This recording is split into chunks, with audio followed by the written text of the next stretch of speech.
Excelentíssimo senhor desembargador-presidente dessa turma criminal, doutor Abelardo, excelentíssima senhora desembargadora relatora, doutora Maria do Rosário, excelentíssima senhora desembargadora, senhora Rita de Cássia, desembargador doutor Nilson, doutor Pedro Guerra, nobre representante ministerial nessa solenidade, nossa procuradora de justiça hoje aqui presente, serventuários da turma criminal, excelências, esse habeas corpus tem um objeto diferente daqueles que costumeiramente nós costumamos sustentar, que geralmente gravitam em torno de uma ofensa frontal à liberdade ambulatorial, na medida que o que temos aqui é uma discussão, doutor Nilson, acerca de uma competência territorial, de uma competência de aforamento, de um coligamento para definição quanto a quem é competente, quem é que tem essa parcela de jurisdição para apreciação do caso penal em tela. Eu já tive a oportunidade, por exemplo, de ter um habeas corpus aqui, doutor Abelardo, de relatoria do doutor Nilson, que à época a turma, por unanimidade, concedeu a ordem, em que nós já tínhamos sentença condenatória nos autos, e ainda assim, na pendência do julgamento do recurso de apelação, doutor Nilson reconheceu, como relator, a incompetência do juízo estadual para julgar o uso de documento falso e determinou o encaminhamento dos autos para a Justiça Federal.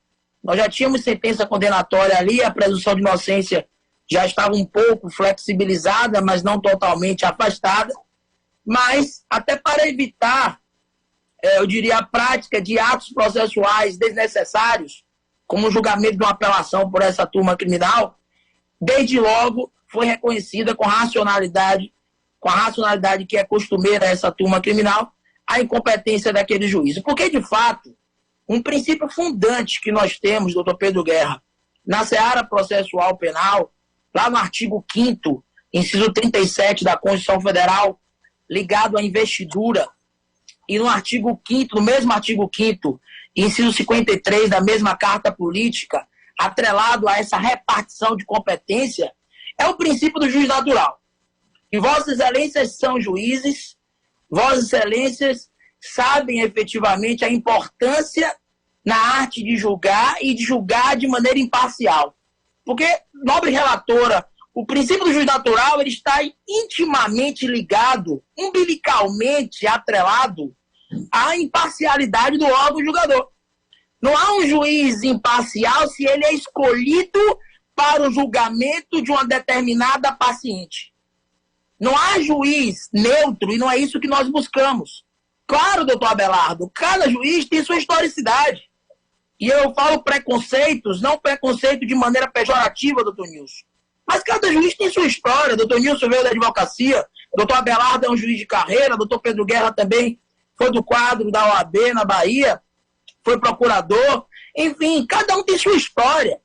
Ninguém aqui advoga um juiz neutro, mas nós precisamos, doutora Rita, de regras orientadoras fortes, de um quadro objetivo para a definição da competência no caso concreto.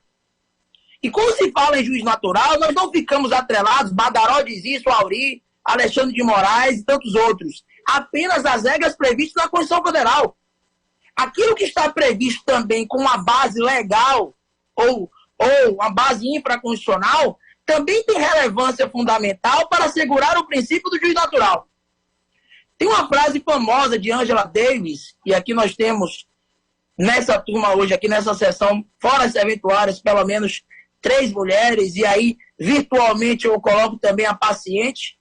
Uma frase famosa que ela diz: eu não estou aceitando as coisas que eu não consigo mudar. Eu estou mudando as coisas que eu não consigo aceitar. E a frase estava aqui no outro celular, aqui para eu dar uma pescadinha, o celular descarregou, mas graças a Deus eu consegui reproduzi-la. Porque, de fato, o que se tem aqui em relação a essa paciente é uma perseguição que remonta efetivamente à época inquisitorial inglesa. onde nós tínhamos, doutor Abelardo, uma espécie de pescaria probatória, ou naquilo que Alexandre de Moraes diz, fish expedition, para dizer, o sujeito ou a paciente fazia um juramento, doutor Nilson, e depois que a pessoa fazia o juramento, nós saímos perseguindo, na época da Inquisição, na época eclesiástica inglesa, perseguindo outras acusações para que o sujeito confessasse logo tudo. E o que aconteceu aqui em pequenas linhas, nobre relator, em relação a esse caso? A paciente foi investigada em um procedimento investigatório criminal. A doutora Rita conhece um pouco esse caso, que ela é relatora da outra ação penal.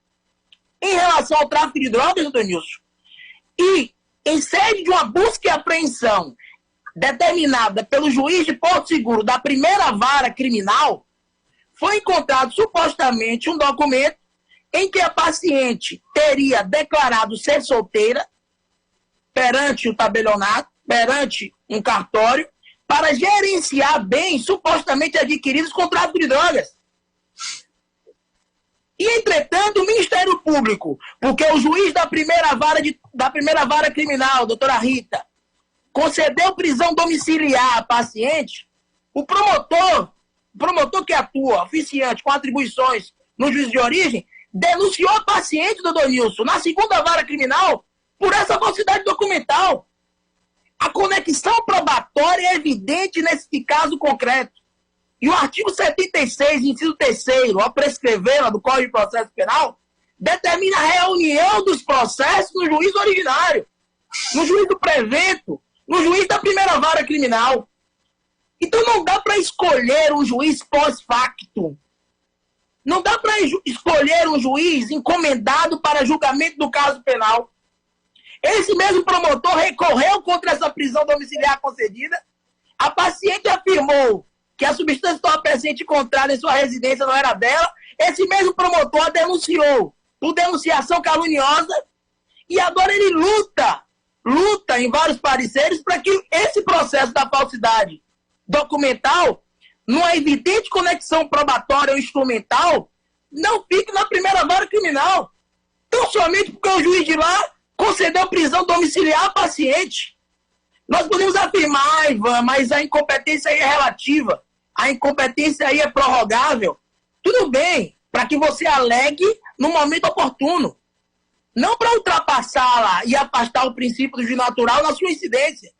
Nós apresentamos no juízo de primeiro grau uma exceção de competência, doutora Rita, doutor Pedro Guerra. Foi indeferida. Só cabe reze quando o juiz julga procedente a exceção. Se julga improcedente, cai habeas corpus. Isso é pacífico. E nesse habeas corpus, de maneira oportuna, não de maneira extemporânea, a defesa vem requerer que seja reconhecida a incompetência do juiz da segunda vara. Sabe por quê, excelências? Para evitar que no futuro essa incompetência seja apreciada e reconhecida, até eventualmente por um tribunal superior, e todos os atos processuais tenham que ser anulados. Mais do que isso, se eu digo que não há conexão entre encontrar um documento onde teria sido praticada uma falsidade documental para gerenciar os bens do tráfico, que foi objeto da busca e apreensão da primeira vara, se esse documento só foi encontrado por conta de uma busca e apreensão determinada pela primeira vara criminal, como é que não há conexão probatória?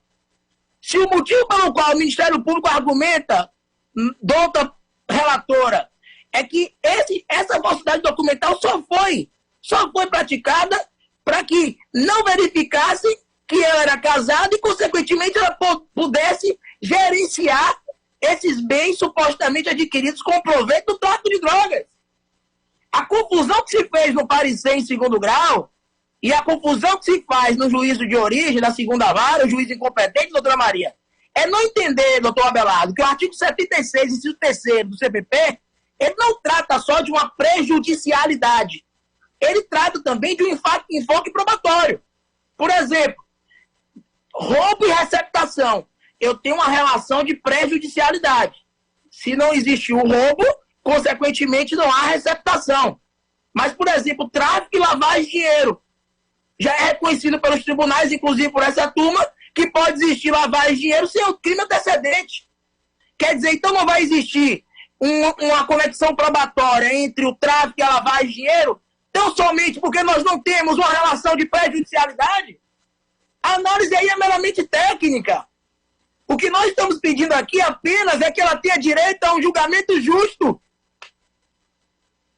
Como Angela Davis não teve, como várias mulheres do Brasil não têm essa oportunidade no dia a dia. E a pandemia tem escancarado isso. Seja na relação de emprego, seja na relação de violência, seja nessa desigualdade de gênero. E o promotor continua perseguindo a paciente em primeiro grau, agora até para ela ser processada em um juízo flagrantemente incompetente. Ah, mas a incompetência é relativa. Será que nós temos que aplicar as categorias do processo civil no processo penal? Esquecer as regras de definição do juiz competente no caso concreto? No processo penal, forma é garantia. É preciso punir, sim, garantindo e garantir punindo. O que ela quer apenas é o direito a um julgamento justo. Porque, doutor Nilson, se nós dissermos que o juiz da segunda vara criminal é competente para julgar essa falsidade documental, nós vamos afirmar, sabe o quê? Que não existe conexão probatória entre o tráfico e essa falsidade documental. E se nós dissermos isso, corremos o risco, entre aspas, de que a prova seja ilícita em relação à falsidade documental. E nem processamento vai existir. Porque eu não posso, por exemplo, encontrar aquilo que é objeto da busca e apreensão originária e depois de encontrar a suposta droga, continuar capturando e coletando outros elementos que não têm qualquer nexo com aquela busca e apreensão originária. Está claro a existência de um enfoque probatório, de uma conexão probatória. E o que é que diz o artigo 78 do Código de Processo Penal? Se há conexão ou continência, deve existir o quê? Unidade de processo e julgamento. Por que tanto interesse em que esses crimes sejam processados em juízos diferentes? Com quanta assiduidade, doutora Rita, nós vimos o Ministério Público em primeiro grau recorrendo contra prisões domiciliares de outros réus, numa apreensão sem interceptação telefônica, sem escuta, com 18 trouxinhas, o Ministério Público contra essa mulher recorreu contra a prisão domiciliar concedida pelo juiz da primeira vara, o juiz concedeu prisão domiciliar para denunciação caluniosa, ele recorreu com ação inominada, pedindo uma medida cautelar, para que ela ficasse encarcerada. Ela já está, mas não é suficiente. Voltamos para a época da Inquisição Inglesa, e o que é que nós fazemos? Queremos processar em um juiz encomendado, em um juízo pós-facto. E aqui eu não estou atacando a figura do juiz, é uma análise objetiva. Nós queremos apenas que ela seja processada no juízo competente pelas regras que estão no Código de Processo Penal, seja qual juiz for. E eu nem estou mencionando aqui, nossa procuradora, o princípio do promotor natural, que também existe. Porque o Ministério Público é parte no processo penal. Dizer que ele é uma parte imparcial é totalmente antagônico. E é tornar uma duplicata do juiz, que ele não é. Porque o juiz não pode ter outra coisa no processo penal, senão razão. E quando o réu é absolvido, o Ministério Público perde a razão. O Ministério Público é parte, mas não pode ser uma parte qualquer. Não pode ser uma parte que persegue. Não pode ser uma parte que viola ou luta por violar direitos fundamentais. E eu tenho total respeito à instituição ministerial. Total. Mas nesse caso concreto, não existe razão em fracionar fatos que, probatoriamente falando, estão umbilicalmente ligados. Isso está claro. Busca e apreensão na primeira vara criminal. Suposto tráfico de drogas. Vai para a apreensão e encontra um documento onde ela teria dito que é solteira para gerenciar o tráfico de drogas, os bens do tráfico. E separa os processos. E dizem que não tem conexão. Quer dizer, a quem interessa isso? A quem interessa termos decisões antagônicas? Porque o juiz da segunda vara criminal pode dizer, por exemplo, que não houve, foi um mero erro material. E eu posso acabar afastando a participação dela do tráfico de drogas. E o juiz da primeira vara dizer outra coisa, quer dizer, é uma loteria. É uma barriga de aluguel, como diz Alexandre de Moraes. Eu utilizo a segunda vara para processar um fato que ele não tem competência para dar legitimidade, para violar direitos fundamentais. Então é por tudo isso que a defesa vem requerer a concessão da ordem. Não é para soltar, não é para revogar a prisão, é para dar um direito milenar. Sabe, doutor Nilson, quando eles a trouxeram e ele estava desenhando, né, tocando na areia, e eles disseram, olha, pela lei de Moisés, o adultério tem que ser punido com apedrejamento. E quando ele falou, olha, vamos devagar nessa história de julgar, ele deixou a letra fria da lei e julgou de maneira racional, com o espírito da lei. E qual é a lógica? Se há isso aqui de relação probatória entre esses fatos, por que não processar no juiz originário?